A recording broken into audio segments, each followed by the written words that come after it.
Luz is finally back at Hexside, but not for long. As the episode title suggests, escaping expulsion shows Luz, Gus, and Willow battling it out with the Blight's abomination soldiers in order to earn their spots back in witch school. And despite the unpleasant circumstances for our protagonists, we finally get to meet Odalia and Alador Blight, Amity, Edric, and Emira's mom and dad. We've also got a lot to unpack and learn about glyph magic and what it means for our magicless witches going forward. This is Whitney Vision, and today we're breaking down Season 2, Episode 2 of The Owl House, Escaping Expulsion. Before we get started, I want to tell you about our Patreon. Starting over from scratch has been hard, man, and we could use all the support we can get. In exchange for your dollars, we'll send you cool stickers, exclusive Polaroids, and more. If you're broke, girl, same. The very best way that you can help us grow is to share Whitney Vision with all your friends. Now, on to The Owl House. This is your spoiler warning. If you haven't seen Season 2, Episode 2 yet, hit pause on this video and come back when you're all caught up. If you're new to Whitney Vision and haven't seen any of my old Owl House videos from when I was at Nerdwire, hi, and welcome to the start of each TOH breakdown where I freak out about how much I love Lumity. You guys, we have two major moments in this episode. First, when Amity rescues Luz from that Thanos-looking mofo. I almost died when she screamed, "Stay away from my Luz!" And second is after Amity crushes her family's communication device necklace and asks Luz if she's okay. Luz blushes! I'm freaking out, you guys, they're so cute together. They both blush together when they're fighting the Abomatron 2.0, and it made my little heart make squeeze sounds. I'm so excited. We're so close to something happening for realsies. But let's rewind. At the beginning of the episode, we're properly introduced to Odalia and Alador Blight for the first time at a Blight Industries convention, where Amity is serving time as their demonstration leader for their latest product as punishment for her recent lack of focus at school. Odalia Blight is pretty much exactly as I thought she'd be. She's super strict, obsessed with status and image, and uses her money and power to get whatever she wants on the Boiling Isles. And although I knew Amity was an abomination prodigy at Hexside, I get the whole deal now. Her mom is obsessed with pushing her daughter to success. It seems like she's not as strict with Ed and Em, but perhaps that's because they're older, already pretty successful at school, and aren't necessarily the same level genius as their baby sister Mittens. To say Odalia is all up in her daughter's business is an understatement. When Amity messes up the abomination presentation trying to save a photo of her and her new friends, she doesn't merely ground her. Mrs. Blight marches down to Hexside and insists on a meeting with Principal Bump, where she confronts Luz, Gus, and Willow with their recent unexemplary behavior. After the events of Grom, the time they destroyed detention, and the abomination incident, Odalia believes that the three of them should be expelled for putting other students' lives in danger. Because she's rich AF and in charge of the Parent Creature Association, she convinces Principal Bump to expel them, effective immediately. Odalia is an oracle witch, unlike Alador and Amity, and she uses glowing necklaces to communicate telepathically with her daughter, and likely the rest of her family as well. Note that this is the same necklace that Amity wears as a child in the episode Understanding Willow, where her parents force her to break up with her best friend. Where Odalia is calculating, vengeful, and snooty, Alador is pretty much the exact opposite. Honestly, he is way too cool to be married to her, man. Besides being the mother of his children, what does he see in her? Alador is constantly daydreaming, and rather than pay attention to whatever's going on with his wife's drama, he prefers to busy himself by inquisitively studying anything interesting that happens to capture his attention, usually monsters and little creatures and animals. Although he's touted as the most brilliant abomination creator of the era, he doesn't seem as interested in building a goopy army as Odalia is. Alador seems like he's in it for the love of creating, and if I had to guess, he got talked into going the weapons route by his wife. He just doesn't strike me as a warlord. I don't know, but that's just my opinion. When I first saw the image of Alador from last season, I wasn't expecting this personality, but I love him. Because he has that tired mad scientist look about him, I guess I was imagining that he'd either be wacky and brilliant like Doc Brown, or laid back and more of a comedic relief. Instead, this guy is more like a quirky genius. Although he seems to sort of drift off when others are talking because he's focused on something else that's piqued his interest, he proves towards the end of the episode that he's actually more present than he initially seems. When Odalia tries to literally commit child murder and have their Thanos abomination dust Luz, and later on when she tries to go back on her word to get Luz, Willow, and Gus back in school, Alador stands up for his daughter and her friends. He reminds his wife that the family motto she's been repeating this entire time in order to trap Amity into obeying her rules goes for her as well. If a Blight always upholds their end of a deal, she has to allow Luz, Willow, and Gus to go back to classes. I think it's safe to say that Alador is definitely a member of the neurodivergent squad.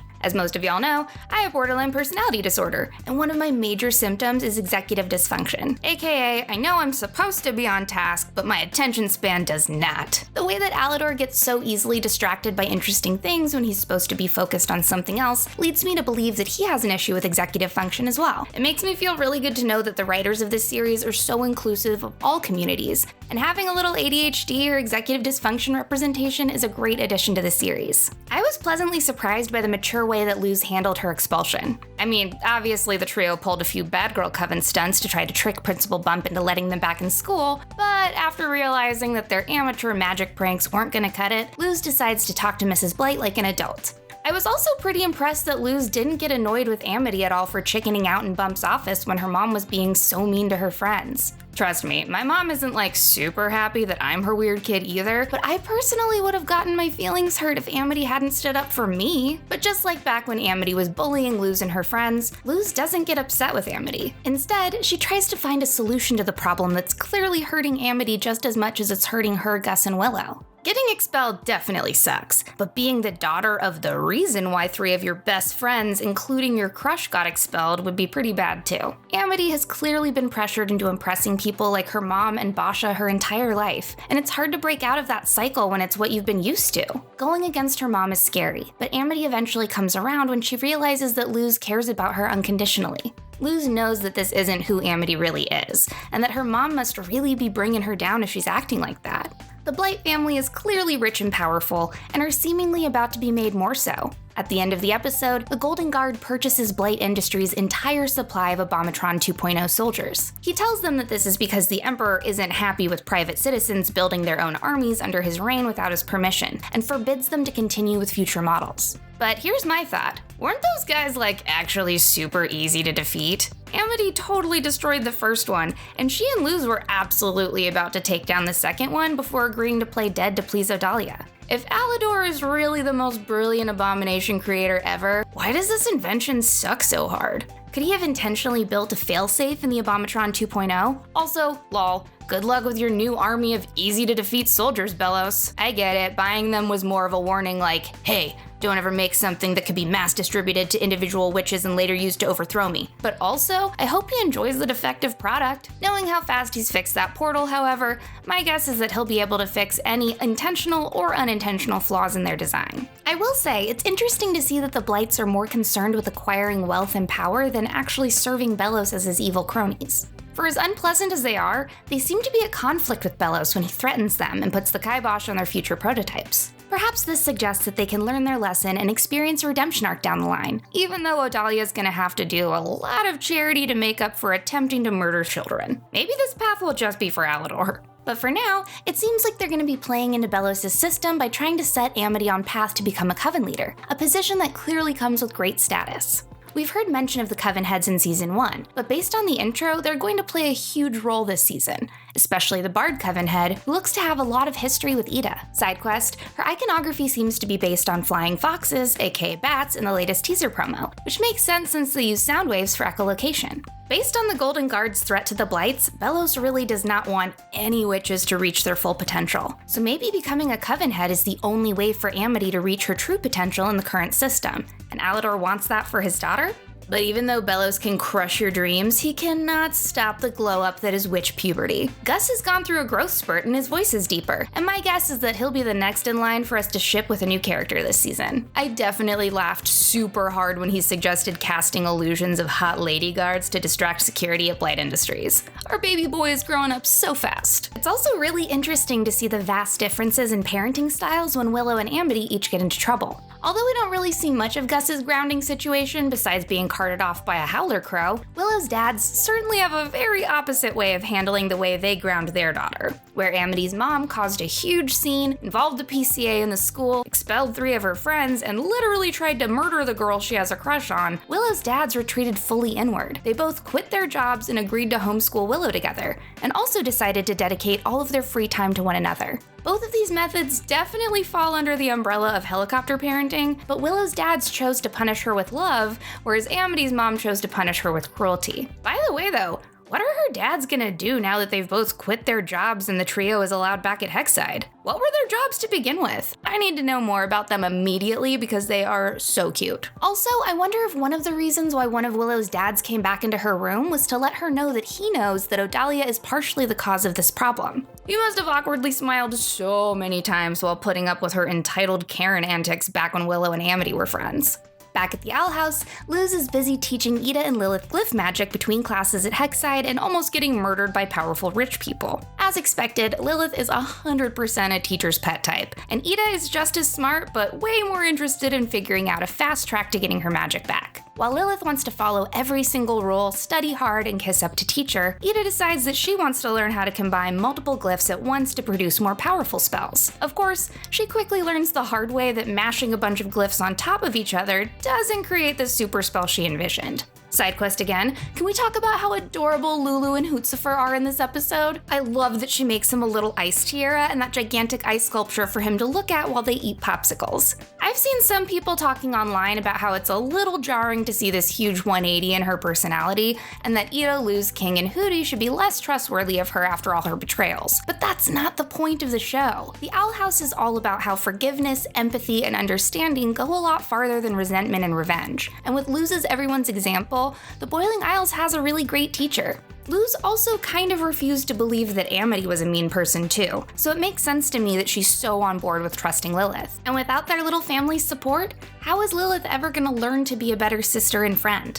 People need to be allowed to grow from their mistakes, and for Lilith, the Owl House is kind of a detox from all the a-holes in the Emperor's Coven. She's a good person who allowed status and power to cloud her judgment, just like Amity at the beginning of Season 1. Hopefully as the season goes on, she'll continue to prove her loyalty to her new fam to fully prove that she can be trusted. Although, I will say that this bonding of Lilith and Hooty is setting off my spidey senses. It feels like something tragic is being set up down the line that'll force these two apart. Hopefully it's a temporary falling out and not a heartbreaking self-sacrifice. I will not be able to take that. Once Ida and Lilith learn that Luz has only found 4 glyphs, either in nature or in a spell cast by another witch, and that mashing them together only leads to chaos, Lilith works out the proper way to combine them. Instead of overlapping them, she draws the glyphs connected in various ways to create different forms of magic. She explains to Ida that the two of them used to draw magic from within themselves via their bile ducts, but that these glyphs command magic from all around them. King points out that there might not be any more glyphs to discover, but rather they need to mix and match combinations to come up with potential new spells. That makes the central elements to the Owl House universe light, fire, ice, and nature. Personally, I think that's an odd combination of elements, and I wouldn't be surprised if there's at least one more super rare glyph that'll be revealed. Perhaps it'll be related to how Belos casts his magic. Let me know if you think that there are more glyphs in the comments below. If this is true though, it means that theoretically, the Owl House has all the tools they need to get back to fully fledged witch status using only glyphs. I'm sure that there will be lots of speed bumps along the way, but I believe in this crew. I do wonder what this means for performing specific types of magic, however. I mean, obviously the Bad Girl Coven has never had the kind of limitations on spellcasting that other Coven stooges have to deal with, but how do you make an abomination out of spell glyphs? I'm curious to see which combinations will allow them to perform more complicated forms of magic. I'm not good at math, but I believe this means that there are 340 different combinations possible, assuming that you can repeat glyphs within the same spell. If I'm wrong on that, please don't hesitate to let me know. I definitely got straight C's in math class back in school. Thank God Hexside doesn't have algebra. To add evidence that these are the only 4 glyphs, some fans have noted that each element represents one of the Hexside kids. Luz is obviously light, Willow is plant, and Amity is fire. Gus is a stretch, but his illusions are being linked to the misty refractions of ice. This episode actually had quite a few fun little Easter eggs in it, including an Amphibia shoutout, a Spider-Man reference, and even a Dana Terrace fact. When Luz finds the Blight Industries business card on the ground, the Blight zip code is 1208, which is actually Dana's birthday, December 8th. If you look further down on the business card, it reveals that Bonesboro is located on the right arm of the Titan. So there's your Boiling Isles geography lesson for the day. Also, when Willow is getting grounded by her dads, they plop down a stack of books on her desk that features a volume on the life cycle of the common swamp toad. You can see a tiny picture of Hop Pop at the bottom of the spine. When her dad picks up the book later, Hop Pop's portrait is featured front and center on the book's cover. Throughout the episode, both Bump and Alador are seen with their Abomination Coven seals on their wrists. As we know from the first season, these seals are used to keep a witch focused on one track of magic. Lastly, when Lilith sends King off to see what shenanigans Ida's getting into with her megaglyphs, he says, "Nobody ever said power comes with responsibility." Actually, my dude, somebody did say that, and that someone was Spider-Man's Uncle Ben. Finally, let's talk about the secret codes. I skipped this last week, but with the first 5 episode titles released, we also have a new start to this season's acrostic code, which reads Seek T for now. Last season's acrostic was A Witch Loses a True Way, which was a little poetic, so maybe this is leading up to Seek Truth. Many fans are speculating that the next word will be the, but until we get more episode titles, I'm not sure what that last word there will be. As for the hidden mystery codes, last week's code was seething. This week, the code was written on the blackboard in Alador's lab, reading seas. So the first 2 words of the code are seething seas, which instantly brings to mind the boiling seas that were conveniently described last week by the Golden Guard. As for what I think the mystery code is going to be overall, I think it has something to do with the theme we talked about last episode, No Witch is an Island. Maybe this wasn't just the theme of the first episode, but the season as a whole. Episode 2 also heavily featured the same lesson, that each of these witches is stronger when they work together, and that doing things solo isn't always the most rewarding path. Amity learns the value of standing up to her parents for herself and her friends, and Ida learns the importance of listening to her sister's wisdom instead of just barreling ahead with more megaglyphs on her own. But what if we take that theme literally? What if a witch can be a physical island? Like, what if the Titan that formed the Boiling Isles is actually a witch? Could the code be referencing the resurrection of the Titan? Or to get really off the wall, what if one of our heroes gets dropped into the boiling seas and Luz has to cast a spell that saves them by turning them into another island? Can you imagine Hootie Island, y'all? These are just some of my thoughts on escaping expulsion, but I want to know what you guys think in the comments. Do y'all think we're gonna get a Luz Amity kiss within the next few episodes? It has to happen this season, right? Also, definitely let me know any of your other theories about this episode. There was a lot going on, so if I missed anything, hit me up down below. Like and subscribe to our channel and stay tuned for more Owl House breakdowns and theory videos. I'm Scarlet Wit, and you're watching Whitney Vision.